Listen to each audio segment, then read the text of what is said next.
Hi friends, good evening all. Welcome to Apoorva వంటలు. ఎలా ఉన్నారండి అందరూ? నేనైతే చాలా బాగున్నాను. మీరందరూ కూడా చాలా చాలా బాగున్నారని ఆశిస్తూ ఇవాళ ఒక ఆరోగ్యకరమైన వంటకంతో మీ ముందుకు వచ్చేసేసాను. ఇంట్లో ఏ పిండి లేకపోయినా, మనకి టిఫిన్ ఏం చేయాలో అర్థం కాకపోయినా క్షణాల్లో ఇలాగ రాగి పిండి ఉప్మాని చేసి పెట్టండి. మీ ఇంటిల్లిపాది చాలా ఇష్టంగా తింటారు. చాలా ఆరోగ్యకరమండి. దీనికోసం ఒక బాండీని పెట్టేసుకొని దాంట్లో ఒక గెరిటెడు నూనె కానీ నెయ్యి కానీ వేసుకోండి. జీడిపప్పును వేసుకొని వేయించుకుంటున్నాను. ఉప్మాలో జీడిపప్పు అక్కడక్కడ తగులుతుంటే చాలా టేస్టీగా ఉంటాయి కదా, అందుకని చెప్పని ఇలా వేపి పెట్టుకున్నాక గోల్డెన్ బ్రౌన్ రావాలండి కలర్ అనేది. వాటిని ఒక గిన్నెలోకి తీసి పెట్టేసుకున్నాను. లాస్ట్లో యాడ్ చేసుకుందామని చెప్పని ఇప్పుడు అదే కడాయిలో నేను ఒక గెరిటెడ్ నూనె మాత్రమే వేసానండి, ఎక్కువ వేయలేదు. నాన్ స్టిక్ పాన్ కాబట్టి సరిపోతుంది. పోపు గింజలు, పచ్చెనగపప్పు, ఆవాలు, జీలకర్ర, కరివేపాకు వేశాను. అవన్నీ కూడా బాగా రోస్ట్ చేసుకోండి. పోపు సిమ్లో పెట్టుకొని వేసుకోండి.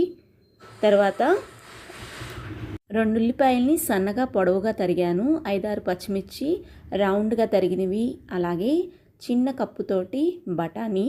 ఇవి ఫ్రెష్ బఠానీ అండి, మీరు ఫ్రోజన్ బఠానీ అయినా తీసుకోవచ్చు. అవన్నీ కూడా వేసేసి బాగా మిక్స్ చేసుకోండి. పోపులోనే బఠానీ ఎందుకు వేసానంటే అవి కూడా ఉడకాలి కాబట్టి. ఇప్పుడు ఒక కప్ వరకు స్వీట్ కార్న్ గింజల్ని తీసుకున్నాను. ఇవి మొత్తం కూడా ఒక 3 టేబుల్ స్పూన్స్ ఉంటాయండి. స్వీట్ కార్న్ గింజలు కానీ బఠానీ కానీ 2 ఈక్వల్ క్వాంటిటీస్లో తీసుకున్నాను. మీకు ఇష్టమైన కూరగాయలన్నీ కూడా ఈ స్టేజ్లో వేసుకోవచ్చు. ఒకవేళ మీ దగ్గర ఏమీ కూరగాయలు లేకపోయినా ఆనియన్స్ అలాగే పచ్చిమిర్చి వేగిన తర్వాత ఈ టమాటా ముక్కలు కూడా వేసేసేయండి. ఒక టమాటాని పండిన దాన్ని తీసుకొని సన్నగా తరుక్కున్నాను.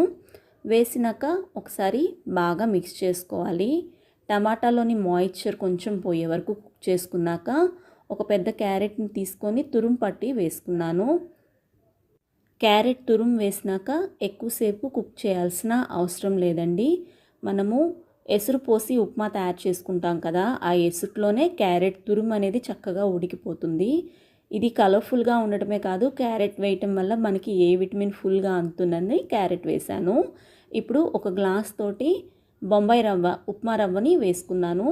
ఉట్టి రాగి పిండితో ఉప్మా అంత బాగుండదండి తినటానికి, అందుకని చెప్పని ఒక కప్పు వరకు బొంబాయి రవ్వ, మీరు ఏ గ్లాస్తో కొలుచుకుంటే ఆ గ్లాస్తో ఫస్ట్ ఒక గ్లాస్ వేసుకోండి. ఈ ఉప్మా రవ్వ అనేది పోపులో కొంచెం సేపు ఒక 4 to 5 minutes సిమ్లో పెట్టేసి వేయించుకోండి. తర్వాత అదే కప్పుతోటి రాగి పిండిని వేశాను. ఈ రాగి పిండి రాగుల్ని మేము మామూలుగా ఎండపెట్టుకొని పట్టించుకుంటామండి. మీరు మార్కెట్లో దొరికే రాగి పిండి అయినా పర్వాలేదు. రాగి పిండి వేసినాక కూడా 3 to 4 minutes సిమ్లో బాగా మిక్స్ చేసుకోండి. రాగి పిండి వేగుతుంటే మనకి మంచి స్మెల్ వస్తుంది. 2 కప్పులు తీసుకున్నాం కదా, ఒక కప్పు రాగి పిండి, ఒక కప్పు ఉప్మా రవ్వ. ఇప్పుడు దానికి 4 కప్పుల వరకు నీళ్లు పోసుకోవచ్చు. మీరు కొంచెం జారుగా తినేటట్టయితే 5 కప్పులైనా పోసుకోవచ్చు అండి. లేదు మాకు పొడి పొడిగా రావాలనుకుంటే ఒక 3 cups పోసుకోండి. హై ఫ్లేమ్లో పెట్టకుండా మంటని మీడియం ఫ్లేమ్లో పెట్టుకొని అంతా మిక్స్ చేసుకున్నాక సిమ్లో పెట్టేసేసి కుక్ చేసుకోండి. ఈ స్టేజ్లో ఉప్పు వేస్తున్నాను. మరీ దగ్గరికి పడ్డాక మీరు ఉప్పు వేశారంటే కలవదు, అందుకని చెప్పని నేను స్టార్టింగ్ నుంచి కూడా ఉప్పు వేయలేదండి. ఎసురు పోసినాక ఒక టేబుల్ స్పూన్ ఫుల్ వరకు వేశాను. ఉప్పు మీ టేస్ట్కి తగ్గట్టు వేసుకోండి. మంటని సిమ్లో పెట్టేసుకొని ఒక 10 నిమిషాలు ఉడికించుకున్నారంటే చక్కగా ఉప్మా అనేది ఉడికిపోతుంది. రాగి పిండితో ఏ ఐటమ్ అయినా సరే డైలీ చేసుకొని తీసుకోవటం వల్ల మనకి రక్తహీనత సమస్య అనేది తగ్గుతుంది. ఇంకా కాల్షియం ఫుల్గా అంది చక్కగా ఎముకలకి సంబంధించిన ప్రాబ్లమ్స్ కూడా, మోకాళ్ళ నొప్పులు అట్లాంటివి తగ్గుతాయండి. ఇప్పుడు లాస్ట్లో నేను 2 టేబుల్ స్పూన్ల వరకు నెయ్యిని, అలాగే ఫస్ట్లో వేపి పెట్టుకున్నాం కదా జీడిపప్పు పలుకులు, అవి కూడా వేసేసి బాగా మిక్స్ చేసేసుకున్నానండి. ఈ నెయ్యిని లాస్ట్లో యాడ్ చేయటం వల్ల ఉప్మా రుచి మరింత పెరుగుతుంది.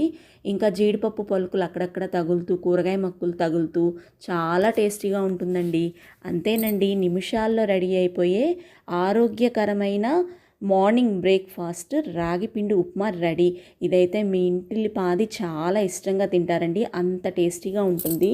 ఏదైనా చట్నీతో సర్వ్ చేయండి, లేకపోతే అల్లం పచ్చడితో దేనితో సర్వ్ చేసినా చాలా బాగుంటుందండి. ఇది డయాబెటిక్ ఫ్రెండ్లీ రెసిపీ కూడా, ఎందుకంటే రాగి పిండితో ఏ ఐటెం వాళ్ళకి చేసి పెట్టినా షుగర్ లెవెల్స్ అనేవి కంట్రోల్ అవుతాయి.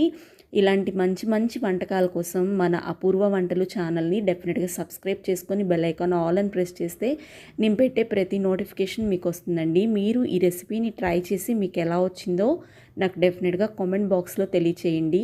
వీడియో నచ్చితే లైక్ చేయండి. Thank you.